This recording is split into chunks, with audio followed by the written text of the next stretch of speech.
제롬 파월 연방준비제도 의장, 사실 말입니다. 지금 파월의 어떤 이야기 자체가 시장 전체에 굉장히 충격을 줬다, 이렇게 얘기합니다.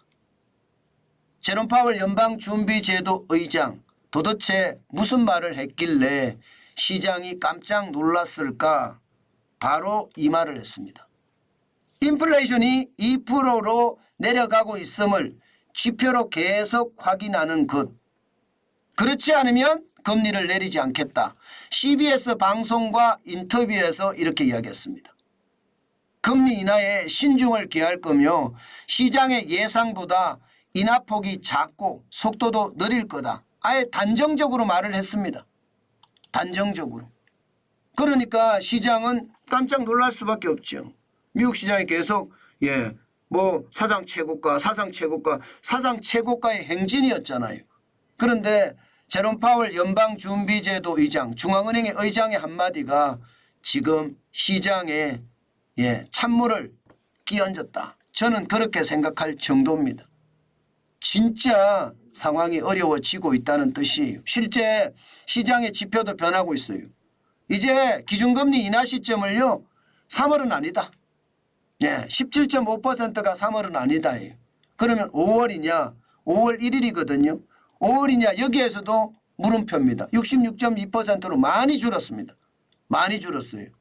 그러면 6월이냐? 6월은 확실히 알 것 같다. 6월은 6월 12일이거든요. 그런데 6월도 가봐야 됩니다.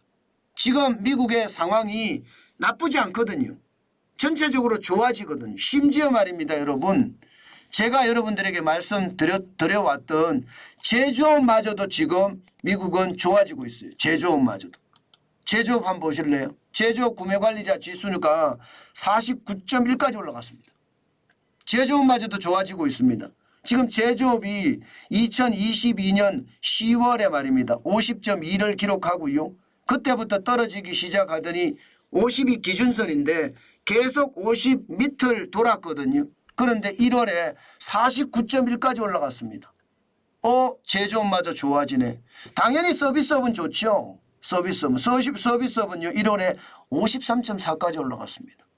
이게 12월에 50.1까지 떨어지면서 서비스업의 구매관리자 지수가 50 밑으로, 기준선 밑으로 떨어지느냐, 이렇게 생각들을 했어요. 그런데 1월에 실제로 조사를 해봤더니 53.4예요. 엄청나게 좋다는 거잖아요.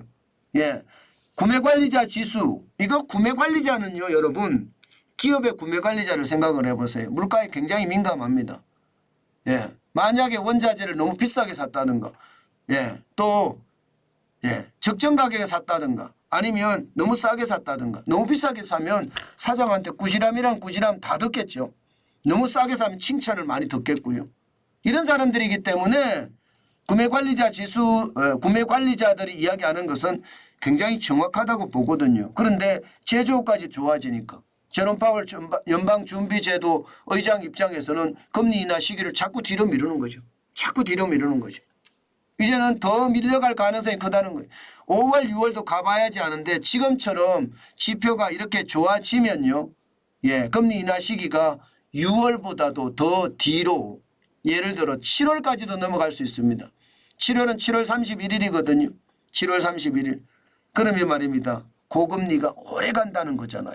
게다가 7월까지 넘어가면 금리 인하에서도 몇 번 안 남거든요. 7월까지 넘어가면 9월, 11월, 12월 3번밖에 안 남았습니다.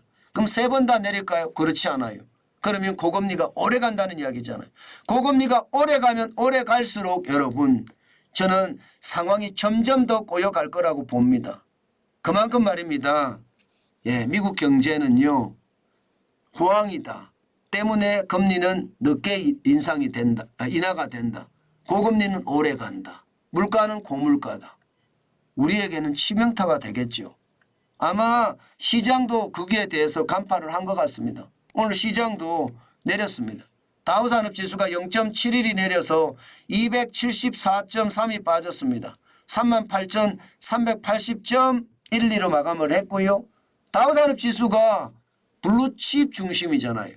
금리를 늦게 내린다고 하니까 고물가에 고금리가 오래 간다니까 블루칩 기업들의 실적이 그만큼 나빠질 수 있다는 생각에 떨어진 거다 이렇게 봐야 되고요. 대형주 중심의 S&P 500도 0.32가 떨어졌습니다. 15.8이 빠졌고요. 4,942.81로 마감했습니다. 물론 또 내일 가서 또 사상 최고치를 기록할 가능성도 있는데요. 시장은 일단 제롬 파월 연방준비제도 의장의 어떤 이야기에 놀라는 표정을 짓고 있습니다. 나스닥 종합지수는 0.2% 떨어졌습니다. 31.27이 떨어졌고요. 15,597.68로 마감을 했습니다. 전체적으로는요. 제롬 파월 연방준비제도 의장의 한마디가 시장 전체에 충격을 준 듯한 그런 모습을 보이고 있다. 이렇게 해석하면 될 것 같고요. 그러나 그 이야기는 오래가지는 않겠다. 왜냐? 많이 떨어졌다가 다시 회복하는 게 지금 시장이었으니까. 나스닥도 많이 떨어져서 장 초반에 많이 떨어졌다가 회복이 됐죠. S&P 500 지수도 장 초반에 많이 떨어졌다 회복이 됐죠. 다우산업도 마찬가지로 많이 떨어졌다 회복이 됐습니다. 아마 우리 시장에도 오늘은 이런 영향이 많이 미칠 겁니다. 물론 어제부터 미쳤을 거예요. 어제 제롬 파월 연방준비제도 의장의 CBS 인터뷰가 있었기 때문에 어제도 영향을 미쳐서 떨어졌잖아요. 오늘도 아마 저는 저퍼주에 대한 어떤 이슈하고 이게 쌍두마차로 움직일 것 같이 보이거든요. 저는 시장이 어떻게 될지 참 궁금한데요. 요즘 같은 시장에 여러분 섣불리 투자 안 했으면 좋겠습니다. 요즘에는요 시장이 어떻게 될지 몰라요. 물론 저 PBR 주식은 또 올라갈 수도 있을 거예요. 외국인들이 어떻게 움직이느냐의 문제인데 아마 시장은 저는 움직일 수 있을 거라고 봅니다. 그렇지만 여러분 투자는요 조심하시고 조심하시는 거는 분명합니다. 요즘 같은 시장에 자칫 잘못 시장에 대응했다가는요 더 큰 위기를 맞을 수도 있다는 것 다시 한번 여러분께 말씀 올립니다. 그만큼 말입니다. 위험할 때는 쉬어가자. 대신에 생업에 열심히 종사하면서 현금을 많이 쌓아가자. 이것이 오늘의 결론입니다.